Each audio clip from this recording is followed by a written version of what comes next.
Hey kids, it's Minecraft Monday, and this is part 2 of our Minecraft lore series. If you're a first time watcher, this video is a direct sequel to the lore of our Minecraft world video, and I suppose you could watch this one first, but for a better understanding of the storyline, I recommend watching part 1 before this. I also made that supplemental First Era history video, kind of to give some more time for events to progress, and oh my, they did. So this definitely didn't play out quite how I predicted, but anyway, sorry for the late uploads. Again, like I said in my previous video, I've been spending most of my time studying for an exam, so I kind of had to push this video back a little bit. Oh yeah, and also one more thing, I wanted to share this from Discord. This is a fan art that Flooded made of my little animated guy for my videos. Yeah, look at that. Now let's dive in.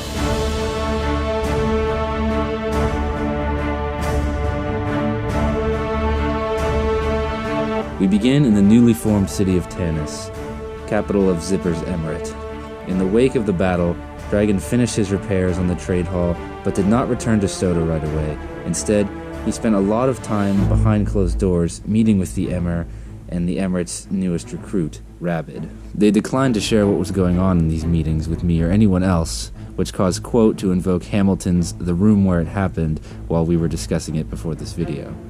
Zippers accepted Rabid due to his redstone knowledge and engineering skills, and Dragon's involvement leads me to believe that Rabid will be working on something with the East Desert Company in the future. At this time, tensions were still relatively high. The most powerful democratic city had just fractured into a powerful autocracy and a small republic, very much at odds in their ideology. Branded was concerned about the annexation of Sodo, wondering if they would be next. Zippers assured him that he had no plans to reclaim the Republic territory. In the name of safety, all citizens of Soda were taken to Tanis. However, there was not enough space to accommodate everyone. This led Dragon to suggest, well, a rather unsavory solution, keeping only essential workers. Zippers declined, however, and as a show of good faith, offered the workers to the Republic, who accepted them as citizens. As we talked about previously, the split had marked the beginning of some major construction projects for both new entities, with the Emir's Palace for the Emirate and the High Tower for the Republic. Although both of these entities were newly formed, they were world powers and wanted everyone to know it. The EDC, of course, was tasked with mining the sandstone required for the Emir's Palace, about 20,000 in total. For this, Dragon opened a new mine beneath the industrial factory. This proved to be a prosperous time for the EDC, who opened contracts with Crow and Flooded to provide deep slate and stone to Myreen and the Shogunate respectively. While Zippers gave Dragon access to netherite tools, it would be impossible to fill all of these orders alone. For this, 2 more players, Pandora and Flossie, were recruited to the Emirate. The 2 lived with Rabid in the Undercity. Under new Emirate law, no one was allowed to build above ground in Tanis without clearance from the Emir himself. It was here in the Undercity that Dragon opened up a massive excavation known only as the Pit. This entire chunk was mined out to satisfy the resource demands from the Shogunate and Myreen, 2 birds with 1 stone, as it were. To enforce their newfound independence, the Free Republic refused trade offers from the company, though Branded and Zippers continued to conduct small personal deals. Myreen traded deep slate initially for gold and other valuables, but Crow quickly found himself unable to pay. With encouragement from Zippers, Dragon agreed shipments would continue on credit. The Shogunate paid the company in natural resources, such as wood products and beeswax. Despite having little to no infrastructure, the Shogunate maintained a strong economy. Flooded emphasized his island's unity with nature, strictly obeying the laws of feng shui. Developments included a statue at the Noros River, animal farms, and a decorative archway at the lake entrance. Most of the new construction at the Shogunate happened underground, and this is all very reminiscent of the bunker where Zippers and Flooded lived together during the First Era. In an attempt to procure more workers, Zippers brought in yet another player, Subject. Although Zippers didn't trust Subject, as the first thing that he did coming through the entrance was to open every chest in sight. Subject additionally wanted to invite his friend Mint, which Zippers refused. Subject invited Mint anyway, telling Zippers, quote, "Don't be a Nazi." Upon his arrival, Mint went straight into Branded's house and stole a stack of diamonds, enchanting books, and diamond armor. He didn't make it far, however, as he was killed by Zippers about 5 feet from the chests, his pockets emptying all over the floor. Dragon, Rabid, and Pandora cornered Subject outside the Emirate. Zippers declared that Subject had knowingly brought a griefer into the world, and for that the punishment would be death. However, fortune smiled upon Subject that day, as Brandon was able to convince Zippers that since the crimes and execution had taken place on Republic soil, he should be allowed to determine Subject's fate. Being the natural de-escalator that he is, Brandon thought Subject should receive a warning and be let go.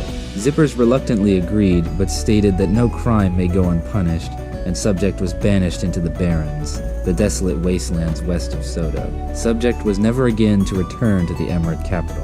Accepting this banishment, he departed the next day, but not before stealing a chainmail helmet, a stack of torches, and raiding the potato farm on his way out. After this, Rabbit was tasked with building redstone gateways to seal off the city. He built 3 gates. One was small and concealed along the canals, serving as the entrance for the railway to Soto. The other 2 gates sat along the front wall. The Creeper Gate guarded the bridge path from the high tower. The old grand entryway was transformed into the biggest gate. Known as the Maw, it guarded passage for horses and ships alike. Additionally, Rabbit added a lockdown feature to the trade hall, which could close up the bazaar with the flick of a switch. After this, things continued uneventfully for a while, but eventually Quote reached out to Dragon, looking for a stack of blaze rods to trade. Well, the EDC didn't have any of those, but Zippers did. However, he was curious as to why Quote would want them. Quote said that he needed them for fuel and to use for potion brewing, and Zippers invited him to the capital to receive them. 2 more players joined while Quote sailed to the Emirate, Siphos and Tatters. Both were friends of Quote and returned with him to Novania after the trade. Again, we don't have much information about the Northmen due to the low contact, but we certainly know that Quote has been increasing his political power. He became known to his bannermen as the Trident King for his use of multiple tridents in battle. Novanian legend also says that he once got 3 trident drops in a row, using only an iron axe. We also have reports that the North has finally begun development of its infrastructure as well. Quote posted this screenshot in the Discord with the caption, "The beginnings of our mead hall, would the drinks be ever flowing for our allies." Shortly after, Quote named Siphos as the Lord of Ravengard. Located along the narrow strait and adjacent to the river leading to Quote's village, Ravengard has excellent strategical positioning, so I hope to see great things from this place in the future. Yet another player joined, Snaily, who initially wanted to become part of the Emirate, but Zippers refused. Snaily was encouraged to partner with the Explorers Guild, as many have, to find a location to build. He insisted on Acacia biome, which presented a slight problem. At the time of recording this, there are only 2 known Acacia biomes, Novania and the Isle of Myreen. Zippers had seen the potential of the southern Myrenese mountains, and as a builder, wanted them to be fulfilled. After some deliberation, it was decided that Snaily would be sent to Myreen as long as he acknowledged the rule of Crow as king of the island. Now, those who have seen part 1 may be wondering, what about the Beckians? Well, the Beckians have pretty much dropped off the face of the earth. No one has seen or heard from them in quite a long time. Although there have been signs of activity, Emirate scouts found this in the heart of the Becklands, and this mysterious structure appeared on one of the southern isles, but nothing ever came of it. Again, more time passed rather uneventfully. Eventually, Dragon came to Tanis to inform Zippers that Subject had reached out to the EDC for trade, asking for stacks of dirt. Zippers decided to do the deal personally as a means of seeing Subject's settlement and to enforce the Emirate's dominance. The deal went down fine. Zippers told Subject he knew about the torches and the armor and the potatoes, and said that he could keep them as a token of peace. Subject had been exploring the Barrens and had come across mine shafts and desert temples. For a chest of dirt, he traded 2 desert armor trims. He had settled on top of a mesa very near a large river, which may or may not be a tributary of the Noros. I'm not exactly sure. Well, a quaint little spot nonetheless. Zippers took this opportunity to leave a bed at Subject's, and spent several days exploring the outer Barrens with his trusty horse. On his explorations he found, among other things I'm told, an as of yet undiscovered village in the desert.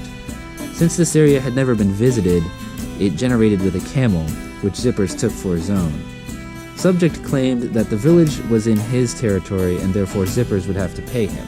Zippers simply ignored this demand and left. I should point out that this village is not close to Subject's house, so it's a massive swath of land that Subject has claimed here as his own. Only a few days after Zippers returned, Flooded wanted to meet Subject, having heard of his controversial introduction. The 2 rode out on the back of Zippers' new camel, which he named El Senor.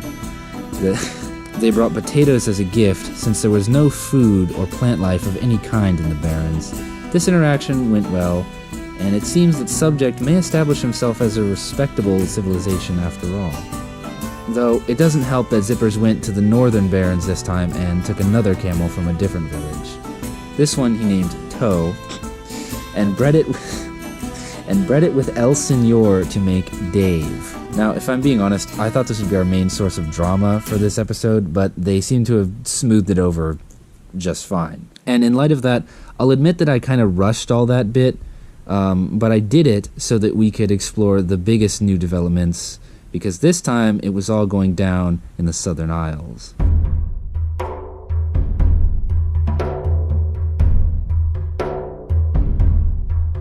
This is the Isle of Myreen, home to the southernmost civilization in Celeria. Geographically, the island is very unique, containing the only savanna for thousands of miles and the only mountains in the known world. Not only that, but there's something more sinister afoot here. The entire island is littered with bizarre caves and broken world generation. This especially involves water sources. Water does not behave as it should here, but why? Some say that the island is slowly sinking beneath the waves, as you can mine about 10 blocks down anywhere on the northern portion of the island and hit water. This island is also notorious for its unnaturally high spawn rate for creepers, but we'll get to that a little later. All of this led Myreen to receive nicknames like the Isle of Curses or Monster Island. Following Zipper's suggestion, Snaily headed up to the mountains and began building his home within the intricate cave systems. This is where the first problem arose, however, as Snaily began building his structures with deep slate. Progress was quick, with this interior platform popping up overnight. But where did Snaily get so much deep slate, you might ask? Well, as you may have already guessed, he stole it from the loading area in Crow's Tower, along with the king's entire supply of wood and iron. In defense, Snaily said that, quote, Crow wasn't using it anyway. Dragon sided with him, saying that since Crow hadn't technically paid for it yet, Snaily could have the deep slate as long as he took up the bill, which he agreed to do. Zippers begrudgingly accepted this, but required that the EDC reimburse Crow for the iron and wood that had been taken. This was all kind of swept under the rug, as Crow wasn't there at the time and still doesn't even know about it, I think. Anyway, regular shipments of deep slate continued, but now the ships sailed past Crow's Tower to the southern end of the island. Snaily began to develop a bit of a reputation, if you will. In addition to the deep slate, he frequently asked the EDC to make additional trips for singular trades, such as 10 steaks or 4 slime balls.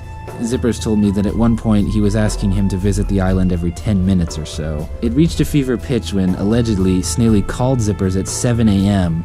to ask for sugarcane. This resulted in Zippers laying out economic sanctions on his trade deals. It was also around this time that Snaily ran out of valuables to pay for the deliveries. Using some of his materials, he built an industrial egg farm attempting to establish an economy. Unfortunately, he quickly realized what many could have already guessed, that nobody wants 5,000 eggs. Having nothing of value to the East Desert Company, Snaily tried to take deep slate on credit like Crow. Unsatisfied, Dragon asked for the mineral rights to the mountains. On his next visit, Dragon borrowed Zipper's Fortune 3 pickaxe and extracted no less than 9 stacks of coal from inside Snaily's house. Not only that, he later offered to sell Snaily some dried kelp blocks for furnace fuel, so that's a bit of a cruel trick. And actually, House doesn't quite give him enough credit. Snaily had built a fantastic multi-level castle merged into the mountain peaks. This fortress became known as the Black Keep. Things progressed at the heart of civilization as well. Zippers continued to work on the palace, and Branded made good progress on the high tower. Due to the many trips to the south, Zippers built a boathouse along the canals, which also served as a stable for El Senor. Unable to get construction help from the Emirate, Snaily invited 3 new players, Sparrow, Kilgore, and Highfish. Soon after, Zippers ran out of building materials for the palace. While Dragon went to mine more sandstone, he passed the bill of a chest full of spruce logs onto Snaily in exchange for a chest of deep slate. which Zippers and Flooded delivered personally, so they could tour the rapidly rising castle. Crow was unhappy with the sudden increase in activity on his island, and in turn invited two of his friends to balance it out. Lavender and well, things on Myreen were really winding up, and it became a hot zone for player activity. Tensions were also on the rise, as Snaily was often dismissive of Crow's rule as king, and often hassled him about his tower, referring to it as an eyesore. Things weren't helped later when Crow accused Snaily of trying to drown him by pouring water down a cave that he was in. Snaily alleged that he was merely trying to help him swim out. Things escalated further when Snaily suggested that the island should be his, since he had the castle. This of course got Crow and his supporters riled up. Both sides called to Zippers in the Emirate for support, leading Zippers to remark something along the lines of, "Great, now I have to police the third world." In light of this controversy, Zippers and Flooded traveled again to Myreen, planning to stay on the island for a while. During this time, 4 more players joined Myreen, but I don't even know their names because they all died within 2 days of arrival, from creeper explosions or from falling off high ledges. At this point, Zippers became very angry at Snaily, as his castle was underlit, filled with unguarded edges, and overall extremely dangerous for new players. This all sparked the Emirates Outreach program, whereby Zippers agreed to assist with construction projects on Myreen. Additionally, Flooded put together his own foreign aid package, which consisted of food, seeds, extra armor, and tools. While mining, Kilgore encountered a spider spawner under the stairs of the Black Keep, and Zippers helped him turn it into an efficient XP grinder and string farm. Like Zippers, Kilgore was a builder, and the two got along very well, with Zippers even inviting Kilgore to join the Emirate, but he refused. As it turns out, Crow wasn't very happy about the XP farm, and upon seeing the excavation, distressingly said, "I didn't sanction this." He seemed to be becoming increasingly concerned about foreign interference with Myrene's affairs. I said previously that Crow had planned to build a massive pyramid, as per the EDC Deep Slate shipments, and he had already laid out a 100 by 100 border covering most of the plains. Claiming that 4 players with stone tools could never accomplish such a feat, Zippers offered to help Crow by digging out the hills and laying the pyramid foundation. Crow reluctantly agreed and gave some basic guidelines before logging off. Over the next 2 days, Flooded and Zippers worked together to excavate and lay down a significant portion of the base. Unfortunately, this well-intentioned project did not receive the desired results. When Crow appeared next, he stood at the edge of the foundation and simply exclaimed, "What have you done?" When Zippers questioned him, he refused to elaborate, only repeating, "This is not what I was going for."